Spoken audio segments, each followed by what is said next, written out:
Hi, I'm Councilman Luis Del Toro, and this is episode 8 of Alchemix, Drinks and Discourse.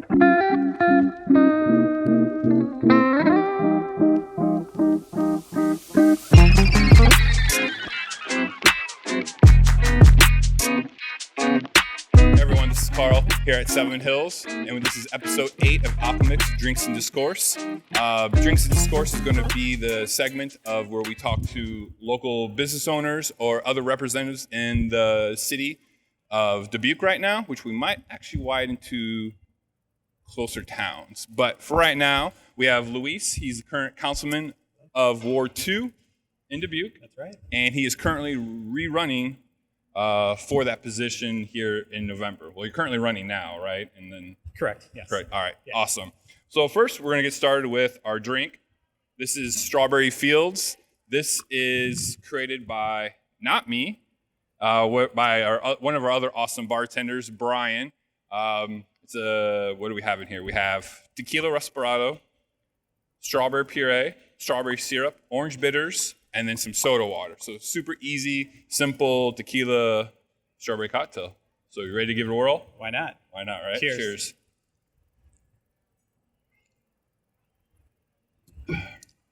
So what do you think? It's good. It's not too strong.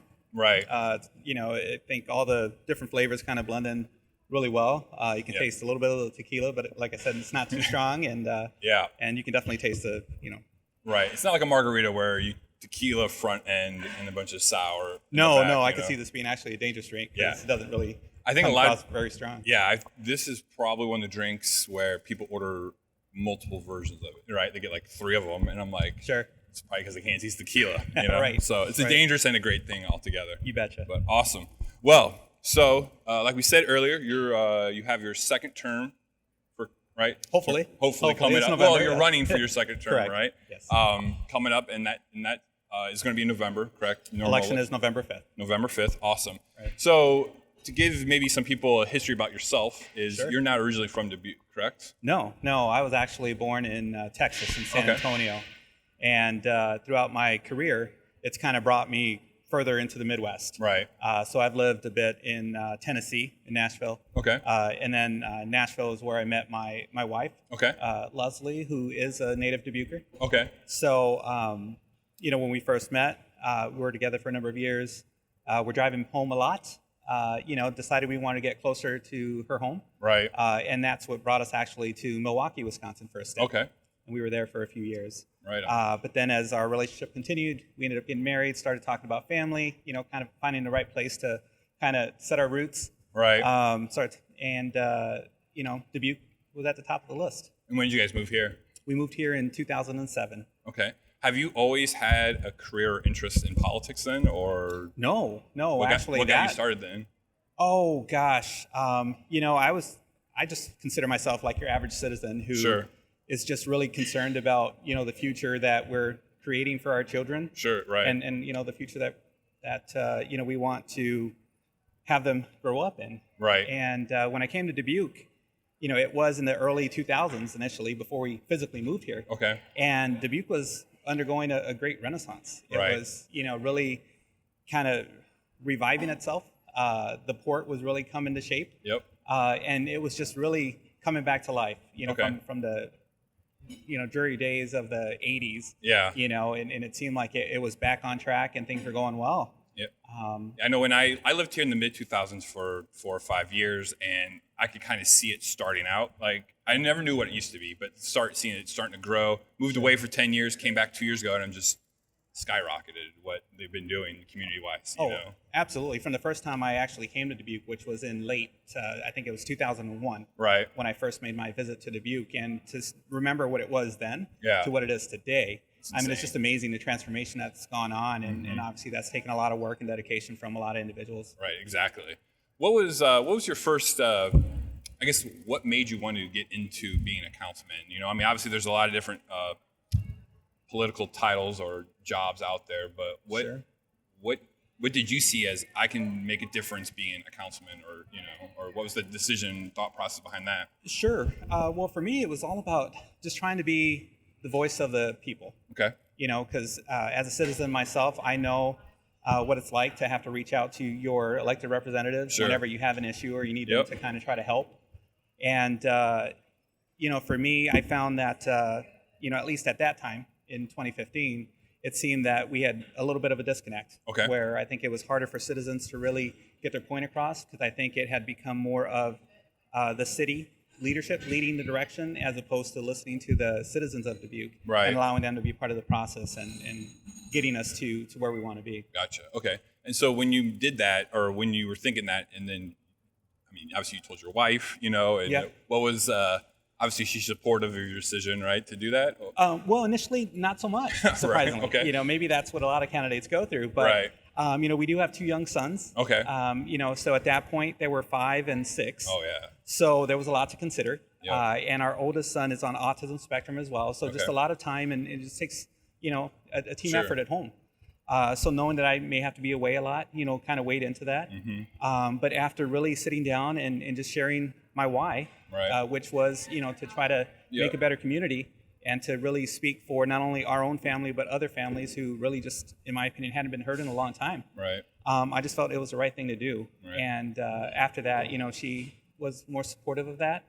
And then, from there, it's kind of, I guess, the rest is history. If you could sell your wife on the idea of selling strangers on the idea of you picking you as a councilman is way easier, I bet, huh? Well, I think that's the first vote you got to get. If you can get them to, or your wife to support your effort and to believe in really why you're trying to do something. Right. I think everything else is just kind of, makes it easier. Sure. Cool. That's awesome having support from your family. Obviously, you have support from all of your family, but most of your family live probably not in Iowa anymore, correct? Correct. So, but they obviously support you in this journey you did. Awesome. Did. Cool. Awesome. So, during your first term, the past 4 years, what do you think are some of the biggest accomplishments that you're proud of that you're able to make changes with? Well, I think the one that's got to be right at the top of the list for me is the change in public input that we accomplished for our city council agendas. Okay. Previously, you could only speak at the end of the meetings, and you had 5 minutes, and you couldn't speak to anything that was on that night's agenda, so we would have already deliberated anyway. But by changing this process, it now allowed citizens to have a voice and to be able to speak to the council not only on future items, but items yet to be considered that night, action items. Okay. And I thought that was huge. Because though we may make a lot of efforts to try to obtain public input, not everyone can always attend those meetings. Sure. And if you only have 1 or 2 opportunities, why not, just leave it open for them to be able to come to a council meeting and speak their mind. I guess to me that would seem like that would have already been a thing, right? Like where they were able to speak their mind when they need to and not at the end and not about anything that hasn't gone on yet. Sure. Sorry, go ahead. Yeah, no, that's fine. And I think the other thing too is, because it was at the end of the meeting, you never knew when that was. It could have been in an hour and a half. It could be 3 hours later. Oh, wow. So, for those that have families, it's hard for them to really come out and to sit there for an undetermined amount of time. And now that we've moved it up towards the beginning or further to the beginning of the agenda, now it allows more individuals that opportunity to come in, maybe within 30 minutes or 45 minutes of the start of our meeting.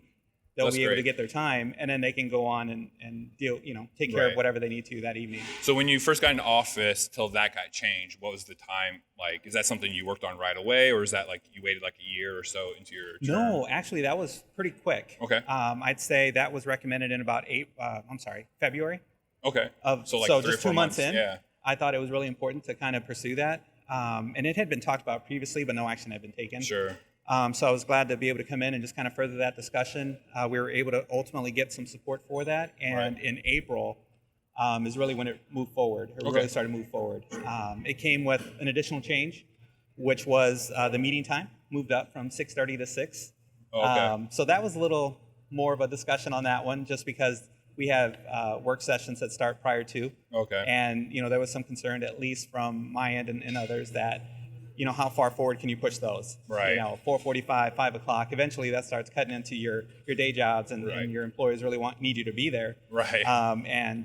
So it took a little work to kind of come up with a resolution, but I think ultimately we just moved the work sessions to an alternate night, Right. and that alleviated any of the concerns we had. I mean, that's pretty fast. I mean, within 6 months, you had it basically changed and ready to go, for the public, right? I mean, Sure. Oh, that was one of the big things I ran on. Because again, I think cities that are receptive and allow citizens to be part of the process, I think are the most successful. I would think so. Because that's really what it's all about. Yep. And to be able to have expanded that for our city, I think was huge, because it's not only something that can be taken advantage of, once or twice. That's something that'll stay with now the council for the long term until another council decides they no longer want to allow that. Right. I mean, I bet you've seen some great feedback from the city, right? From the public that they're appreciative of that, right? Oh, absolutely. Because now, like I said, they can come to us at any time. Yeah. Even if it's an item that's an action item that night. Yeah. That's And they awesome. know that, they're going to have a platform, and that, we'll at least hear them out prior to taking any action. Nice. Awesome. All right. With second term coming up, you got some big goals and probably some things that you're still working on from your first term. What are some of those things that you're excited to keep working on and hopefully keep working on, if you get reelected? Well, sure. I think our debt reduction strategy is one that I want to see us continue forward with. Okay. We've done a lot of work to get ourselves in a better position than we were when I first came on council. Yep. We were near $300 million in debt then. Wow. We've worked it down by about $29 million now. So you went from 300 to, you can't say now only 29 million because that's Well, still a lot, but you reduced it over $250 million. Well, that's what we've reduced it by. Oh, We're still you've taken at- $30 million off the off of that. So we're still at 270 because I was going to say reducing it by 200 million. Yeah, no, we're still up there, and that's why I want to continue to. Right. I mean, stay 30 that million in close. 4 years is that's quite an accomplishment. I would think so too, right? I mean, Oh, absolutely. Right. We were able to accumulate that so much quicker than what it takes to reduce it. right, So now it's kind of the long haul. right, And it's just making sure that though we're making progress, that we don't kind of lose sight of our ultimate goal, and it's to just make sure that we're a fiscally strong community into Right. the future, and that we have opportunities, whatever those might be. right. Because anytime you can have an emergency that's going to require us to perhaps repair infrastructure or Right. anything like Yeah. that. Or you may have a business that's looking for a community to call home, and it might require a little more commitment from the city. And if we have those resources available, it just allows us to I mean, position it's ourselves the better. same as your personal, right? It's good to have like a rainy day fund in case your car breaks down, But Yeah. I mean, you guys, the city's just on a larger scale than your at-home personal, account. But I mean, Sure. that's awesome. I mean, it's good that those are things that people definitely don't want to know about. I'm sorry, they don't want to not know, but they want to know that we're improving quality of life and the way of how we help other community members out, with Well, yeah. bringing businesses and stuff. So. For sure. And, and debt is kind of a funny thing, Yeah. because in some degree it's kind of the needed thing out there, because a lot of projects won't get done if you don't invest in them, and some of it requires issuance of some debt. But, Right. in order for our community to be successful, we got to make sure that it's not only viable, but it's got to be affordable as Right. well.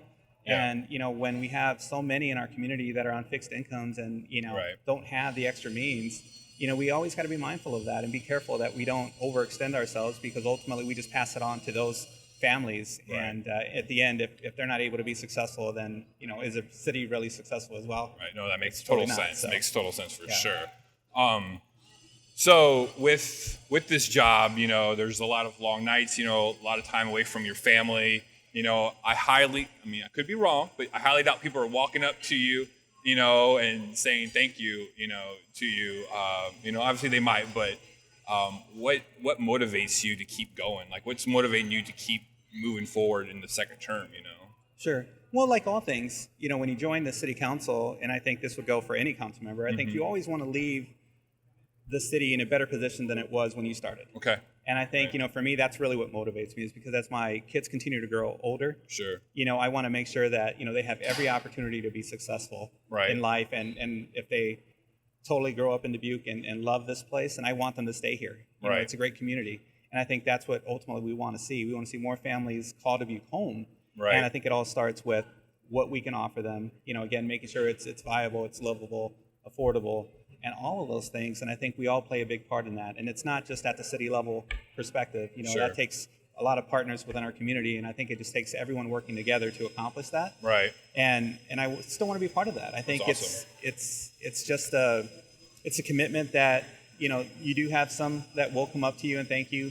especially when you've helped them out with the need that they've had. Right. But ultimately, they know that as long as there's a voice on that council that's listening to them and making the best decisions possible, Right. and they know that they're looking at every item, I think that's all they ask. Just that we're open and That's good. that Yeah. we listen to them. No, that makes sense. I mean, it definitely feels like I don't know the whole political structure, but you think your councilman like yourself and the other council people, feel more closer to that part of their wards, right, in their community, because they're spokesmen for that, small niche, that city area, right? Sure. Am I right? Am I on that? Or? No, you're right. And I think that's kind of the beauty of the ward system. Right. Is I know, in some degree, that might hinder some things.